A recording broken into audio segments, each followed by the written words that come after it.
Hello students, good morning students. आज हम कक्षा 10 भौतिकी में टॉपिक प्रकाश के परावर्तन पर आधारित आंकिक प्रश्न के बारे में चर्चा करेंगे। बच्चों, जो प्रकाश के परावर्तन या दर्पण पर आधारित आंकिक प्रश्न होते हैं वह अन्य टॉपिक पर, अन्य लेसन पर आधारित प्रश्नों से थोड़ा भिन्न होते हैं। इन प्रश्नों को हल करने से पहले आपको कुछ बातें हैं उसको ध्यान में रखना जरूरी होगा। पहली बात क्या है? पहली बात यह है कि मैथमेटिक्स के एक टॉपिक कोऑर्डिनेट के बारे में जानकारी होनी चाहिए। कोऑर्डिनेट में जो निर्देशांक है उसके बारे में जानकारी होनी चाहिए। जैसे ये देखिए, निर्देशांकों को हमने यहां प्रदर्शित किया हुआ है। इसमें ये एक्स एक्सिस होती है, ये एक्स डैश दिशा होती है, ये एक्स दिशा हो गई, एक्स डैश दिशा हो गई, उसी तरह से ये वाई हो गई और ये वाई डैश दिशा हो गई। दोनों अक्षों यानी एक्स अक्ष और वाई अक्ष का जो प्रतिच्छेद बिंदु होता है, जो कटान बिंदु होता है, उसको मूल बिंदु कहते हैं। ओके, अब देखिए क्या है कि ये मूल बिंदु हो गया।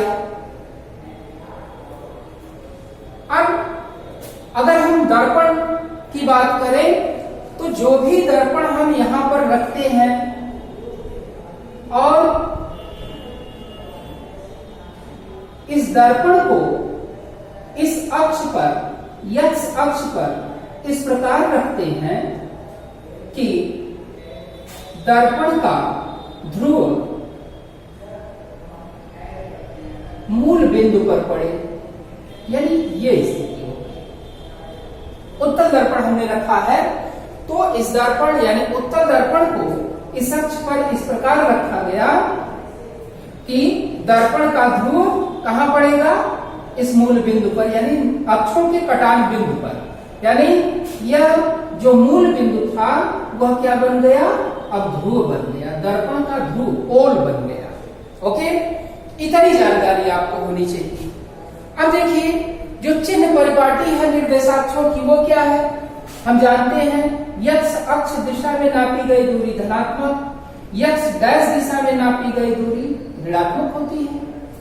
ओके, ठीक इसी तरह वाई अक्ष में ऊपर की तरफ नापी गई दूरी धनात्मक, वाई डैश में नीचे की तरफ नापी गई दूरी ऋणात्मक होती है। ऐसा हमने कर दिया, ऐसा जानेंगे हम। ओके, अब देखिए, अगर कोई वस्तु जो है इसके सामने रखी गई तो वह जो है कहां है? उत्तल दर्पण के परावर्तक पृष्ठ के सामने है और यहां पर जो भी दूरी नापी जाएगी वह ध्रुव से नापी जाएगी, यानी मूल बिंदु से नापी जाएगी। तो मूल बिंदु से हम बाईं तरफ आ रहे हैं तो ये वस्तु हो गई, यानी ये वस्तु हो गई। तो वस्तु की दूरी ध्रुव से किस दिशा में है? एक्स डैश दिशा में है। तो ये दूरी क्या होगी? यानी वस्तु की दूरी को हम प्रदर्शित करते हैं किससे? u से। तो u की दूरी क्या होगी? माइनस चिन्ह के साथ होगी। उत्तल दर्पण है तो उत्तल दर्पण से प्रतिबिंब सदैव पीछे बनता है, यानी जो पॉलिश हिस्सा है दर्पण का उस तरफ बनता है। सपोज कीजिए यहां बन गया। ये बात आपको ध्यान में रखनी है। किरण आरेख के बारे में आपको पहले बताया जा चुका है। किरण आरेख भी खींचा जा सकता है, लेकिन आप अभी इतना ही जानिए न्यूमेरिकल सॉल्व करते समय। वस्तु सामने हो गई, वस्तु की जो सपोज कीजिए ये 5 सेंटीमीटर है तो u बराबर 5 सेंटीमीटर लिख दिया गया। प्रतिबिंब सपोज कीजिए ये प्रतिबिंब हो गया, ये प्रतिबिंब हो गया। तो प्रतिबिंब की दूरी कहां से नापी जाएगी? यहां से नहीं नापी जाएगी, ध्रुव से ही नापी जाएगी। जो भी दूरी होगी यानी P से नापी जाएगी। तो इस दिशा में नापी गई दूरी क्या है? धनात्मक है। तो प्रतिबिंब की दूरी क्या होती है? V। तो V हो गई और ये सपोज कीजिए 3 सेंटीमीटर पर बना है तो v बराबर हो जाएगा 3 सेंटीमीटर। ये हो गया। यानी u को किस चिन्ह के साथ रखेंगे, v को यहां पर उत्तल दर्पण के लिए किस चिन्ह के साथ रखेंगे, ये जानकारी होगी। एक चीज को हमें पहले ही जानना होगा, पहले बताया भी जा चुका है, उत्तल दर्पण की फोकस दूरी धनात्मक चिन्ह के साथ रखी जाती है। यानी यह जो है यह पॉजिटिव साइन के साथ रखेंगे। जो भी उत्तल दर्पण की फोकस दूरी होगी हम उसको इस तरह से धन चिन्ह के साथ दिखाएंगे। ओके, अब देखिए क्या है, इतना हो गया। क्योंकि बच्चों की जो समस्या होती है वो इसी चिन्ह की होती है कि हम +5 लिखें कि -5 लिखें। तो बच्चों ये ध्यान रखिएगा, u का मान चाहे कोई भी दर्पण होगा, चाहे कोई भी लेंस होगा, उसको नेगेटिव साइन ऋणात्मक चिन्ह के साथ लिखेंगे। उत्तल दर्पण है तो उसे उसके लिए v का मान यानी प्रतिबिंब की स्थिति या प्रतिबिंब की दूरी को धन चिन्ह के साथ लिखेंगे। ये हमेशा रहेगा उत्तल दर्पण के लिए। उत्तल दर्पण की फोकस दूरी धन होती है, धनात्मक होती है, धन चिन्ह के साथ लिखी जाएगी। जो भी वैल्यू रहेगी उतना सेंटीमीटर या मीटर में जो भी दिया रहेगा हम लिखेंगे। इतना हो गया। इन 3 चीजों की जानकारी आपको है तो न्यूमेरिकल में इन दोनों में से u मालूम है, v मालूम है तो f सॉल्व कर सकते हैं, f मालूम है, v मालूम है तो u सॉल्व कर सकते हैं। ओके, अब देखिए क्या है, इसी फिगर को हम थोड़ा मॉडिफाई कर देते हैं। फिगर आपका देखिए, ये कोऑर्डिनेट को सम्मिलित करके ये फिगर है, दोनों अक्षों को सम्मिलित करके ये फिगर दिखाया गया है।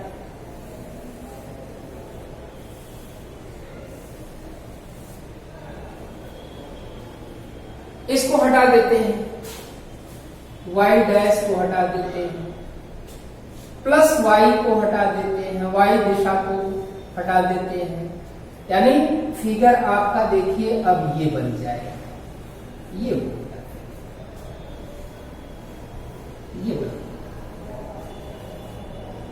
अब बचा क्या, दर्पण बचा है और यह एक लाइन बची हुई है जो x डैश के रूप में है। इसी को दर्पण का मुख्य अक्ष कहेंगे, यानी ये लाइन मुख्य अक्ष कहलाएगी। ओके, अब देखिए ये मुख्य अक्ष हो गया। तो मुख्य अक्ष का ये उत्तल दर्पण का मुख्य अक्ष, दर्पण के ध्रुव, दर्पण को जहां काटती है उसे दर्पण का ध्रुव P कहते हैं। जो भी दूरी नापी जाएगी वह दर्पण के ध्रुव से नापी जाएगी। ये ध्यान रखना है, दर्पण को इस अक्ष पर या मुख्य अक्ष पर ऐसे रखते हैं कि इसका परावर्तक तल बाईं ओर हो, यानी x डैश दिशा में हो, और जो पॉलिश हिस्सा है वह x अक्ष की दिशा में हो। अब क्या है, वस्तु को हमेशा परावर्तक पृष्ठ के सामने रखेंगे, पॉलिश हिस्सा पीछे होगा, यानी परावर्तक पृष्ठ जो है ये बाईं ओर होगा, पॉलिश हिस्सा दाईं ओर। ओके, इतना हो गया। एक चीज यहीं पे और जान लीजिए कि मुख्य अक्ष पर जो भी लंबाई नापी जाएगी, यानी y अक्ष की दिशा में जो भी दूरी नापी जाएगी, चाहे यहां से लेकर यहां तक कोई भी, ये सब पॉजिटिव होगी। ऊपर की तरफ, मुख्य अक्ष के ऊपर की तरफ जो भी लंबाई नापी जाएगी वो सब पॉजिटिव होगी। नीचे की तरफ यानी y डैश दिशा में जो भी दूरी लंबाई नापी जाएगी वह सब निगेटिव होगी। ये चीज ध्यान देना है। ओके, ये हो गया उत्तल दर्पण के बारे में। अवतल दर्पण के बारे में देखिए, अवतल दर्पण के बारे में यह हो गया मुख्य अक्ष, यानी ये x डैश अक्ष है, y अक्ष को यहां नहीं दिखाया जा रहा है। यह हो गया हमारा अवतल दर्पण। अवतल दर्पण ये हो गया। अवतल दर्पण का भी परावर्तक पृष्ठ किधर है, बाईं ओर है, x डैश दिशा में है। ये लाइन क्या कहलाएगी, मुख्य अक्ष कहलाएगी। अब देखिए, मुख्य अक्ष दर्पण के जिस बिंदु को पर काटा हुआ है उसे दर्पण का ध्रुव P कहेंगे। यहीं से जो दूरी बाईं ओर नापी जाएगी वह ऋणात्मक होगी। यहीं से जो दूरी मुख्य अक्ष पर दाहिनी ओर नापी जाएगी वो धनात्मक होगी।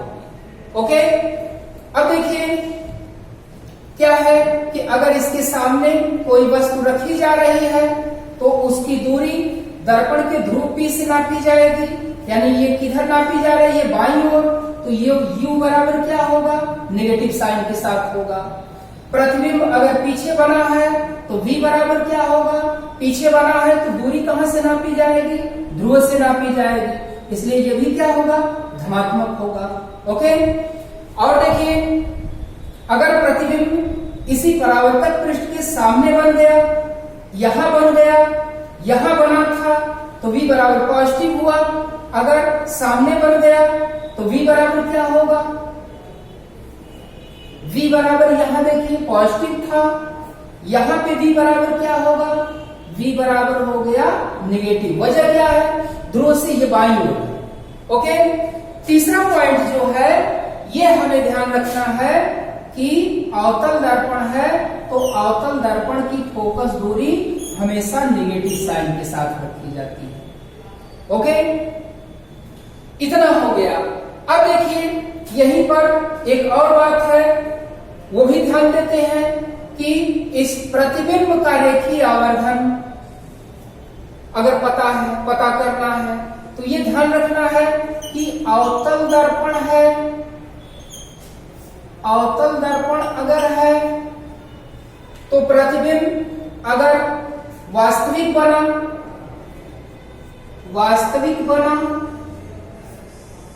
प्रतिबिंब वास्तविक है तो क्या होगा, यही चीज आपको ध्यान रख लेनी है। U हमेशा माइनस होगा, वास्तविक प्रतिबिंब के लिए V हमेशा माइनस होगा, अवतल दर्पण है तो F माइनस होगा। और रेखीय आवर्धन की जो हम बात कर रहे थे अभी, उसके लिए वास्तविक प्रतिबिंबों के लिए M हमेशा माइनस होगा। अवतल दर्पण है तो वास्तविक भी प्रतिबिंब बनेगा, आभासी भी बनेगा।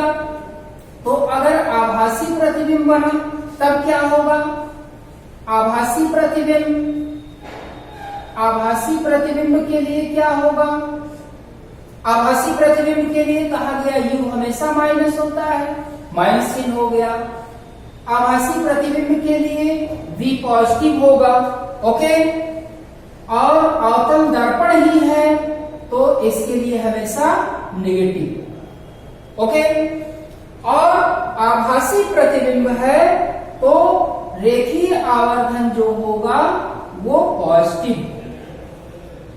ओके, यही बात यहां पे भी जरा देख लेते हैं, छूटा हुआ है ये। अगर उत्तल दर्पण है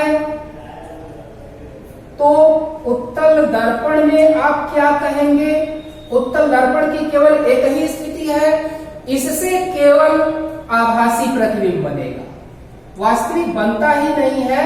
ये बहुत आपके लिए इजी है कि आभासी प्रतिबिंब ही केवल बनता है। तो इस उत्तल दर्पण का न्यूमेरिकल आ गया तो वैल्यू क्या रखेंगे, U हमेशा कहा गया माइनस चिन्ह के साथ रखेंगे, 5 सेंटीमीटर 10 सेंटीमीटर जो भी रहेगा। V हमेशा उत्तल दर्पण के लिए पॉजिटिव रखेंगे, फोकस दूरी उत्तल दर्पण की पॉजिटिव होती है इसलिए इसको पॉजिटिव साइन के साथ रखेंगे। उत्तल दर्पण से हमेशा आभासी प्रतिबिंब बनता है, अवतल दर्पण से भी आभासी प्रतिबिंब बना तो रेखीय आवर्धन पॉजिटिव साइन के साथ रखा गया, और यहाँ भी आभासी बना है इसलिए यहाँ भी रेखीय आवर्धन को पॉजिटिव साइन के साथ रखा जाएगा। ओके, अब देखिए क्या है, उत्तल दर्पण में दर्पण में प्रयुक्त होने वाले जो फार्मूले हैं वो क्या है, एक फार्मूला ये है 1/f equals 1/v plus 1/u। यह के बारे में जानते हैं, दर्पण की फोकस दूरी है, v क्या है, ध्रुव से प्रतिबिंब की दूरी है, u क्या है, वस्तु की दूरी है। ओके, दूसरा फार्मूला क्या है, एक फार्मूला और है, f इक्वल्स r/2। यह क्या है, फोकस दूरी है, और r क्या है, दर्पण की वक्रता त्रिज्या है, फोकस दूरी वक्रता त्रिज्या की आधी होती है या वक्रता त्रिज्या फोकस दूरी की दोगुनी होती है। ओके, तीसरा फार्मूला क्या है? तीसरा फार्मूला रेखीय आवर्धन का है, m बराबर I अपान O। I पता है, यानी वस्तु की प्रतिबिंब की लंबाई, प्रतिबिंब की लंबाई I इमेज है, O ऑब्जेक्ट है, वस्तु की लंबाई है, प्रतिबिंब की लंबाई और वस्तु की लंबाई का अनुपात रेखीय आवर्धन कहलाता है, आवर्धन कहलाता है। I मालूम है, O मालूम है, तो रेखीय आवर्धन की गणना की जा सकती है। अगर I और O नहीं मालूम है तो m बराबर माइनस v अपान u, ये फार्मूला यूज कर लेंगे। u मालूम है, v मालूम है, u मालूम है, v मालूम है, तो भी m की गणना की जा सकती है। प्रश्नों में देखिए m को हम कैसे पहचानेंगे? m देखिए हमेशा जो है m के बारे में जानकारी आपको होनी चाहिए। ये गुना के रूप में होता है, जैसे प्रतिबिंब 4 गुना बन रहा है, 5 गुना बन रहा है, 6 गुना बन रहा है, इसका मतलब वो m का मान है। ठीक है, वहां से m को जान लेंगे।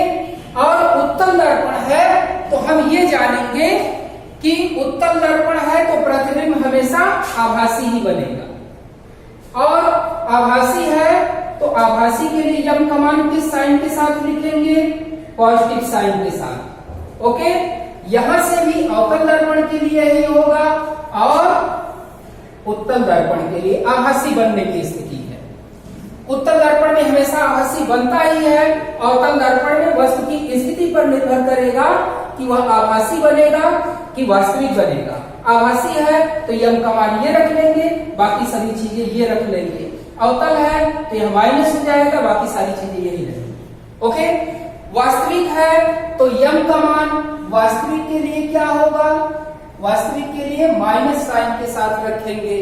ओके, और देखिए माइनस साइन के साथ रखेंगे, इसका कोई मात्रक नहीं होता है, यहाँ कोई मात्रक नहीं लिखा जाता है। जैसे इसमें है ये माइनस 10 सेंटीमीटर, 20 सेंटीमीटर, 5 सेंटीमीटर जो भी होगा, m का कोई मात्रक नहीं होता है। वास्तविक है, वास्तविक प्रतिबिंब है तो m का मान माइनस हो जाएगा। ओके, ये चिन्हों से संबंधित आपकी जानकारी हो गई। वास्तविक के लिए इनके मान ये है, इनको पहचानना होगा आपको। आभासी के लिए ये है अवतल दर्पण में, और उत्तल दर्पण में हमेशा आभासी प्रतिबिंब ही बनता है, ये आपको ध्यान रखना है।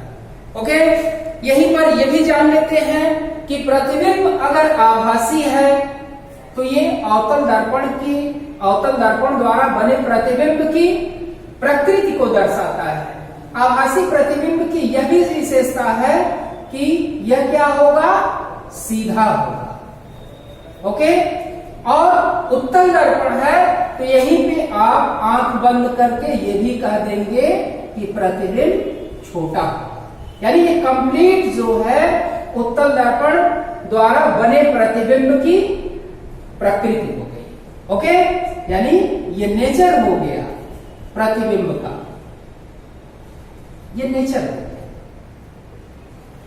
ओके, ऐसे ही अवतल दर्पण है तो अवतल दर्पण द्वारा आभासी प्रतिबिंब अगर बना तो अवतल दर्पण द्वारा आभासी प्रतिबिंब अगर बना है तो क्या होगा?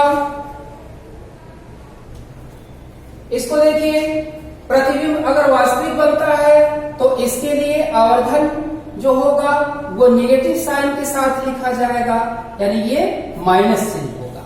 ओके, प्रश्नों में इन सारी चीजों को आप पहचानेंगे भी, कौन u है, कौन v है, कौन f है, कौन m है। m के बारे में एक ट्रिक आपको बता दिया गया कि m के लिए यानी रेखीय आवर्धन के लिए गुना शब्द यूज किया गया है। जहां गुना है 2 गुना 3 गुना, इसका मतलब वो क्या है?